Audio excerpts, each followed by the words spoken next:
సాతాను గురించి చెబుతూ మొదటి యోహాను రెండో అధ్యాయంలో క్రీస్తు విరోధులు, వీళ్ళ పేరు క్రైస్తవుల్లో క్రీస్తు విరోధులు, హైందవులలో క్రీస్తు విరోధులు, ఇస్లాములో క్రీస్తు విరోధులు, బౌద్ధులలో క్రీస్తు విరోధులు, నాస్తికులలో క్రీస్తు విరోధులు, సత్యాన్వేషణ చెప్పుకున్న వారిలో అబద్ధాన్వేషణలో ఉన్న క్రూరులు, వీళ్ళందరి గురించి దేవుడు ఒక మాట చెప్పాడు. ఏంటో మాట అంటే యోహాను రాసిన మొదటి పత్రిక 2వ అధ్యాయము 18. అందరూ తీయండి.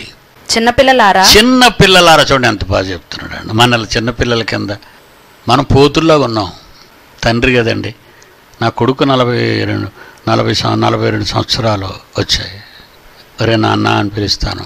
నా కూతురు 45 సంవత్సరాలు, ఆడికంటే ఒక 5 ఏళ్ళు పెద్దది, 3 ఏళ్ళు 4 ఏళ్ళు పెద్దది. అమ్మ అంటాను. నా అల్లుడు జాన్సన్ రారా నాన్న అంటాను. ఏంట్రా అంటాను. పిల్లలు వాళ్ళు ఎంత పెద్దవాళ్ళైనా నాకు పిల్లలే.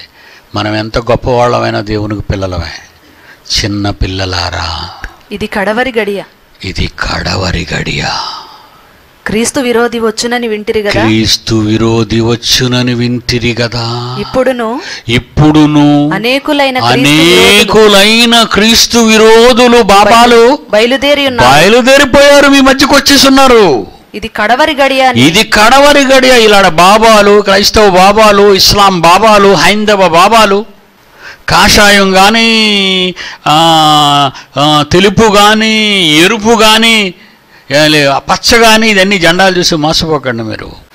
రక్త పిశాచులు వీళ్ళంతా బయలుదేరి ఉన్నారు. జరుగుతున్న ఈ సందర్భాలన్నీ చూస్తుంటే మీకేం గుర్తు రావాలో తెలుసా? ఇది కడవర గడి అని దీని చేత తెలుసుకొనుచున్నాము మనము. వారు మనలో నుండి బయలువెళ్ళిరి గాని వారు మన సంబంధులు కారు.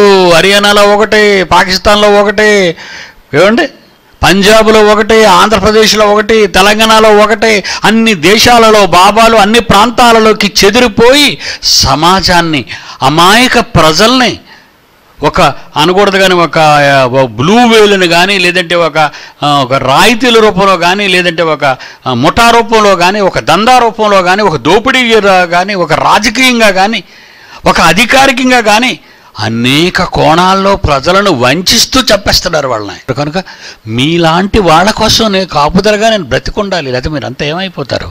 అనాథులు అయిపోతారు. ప్రభు కూడా అన్నమాట అదే, మిమ్మల్ని అనాథులుగా నేను విడువను.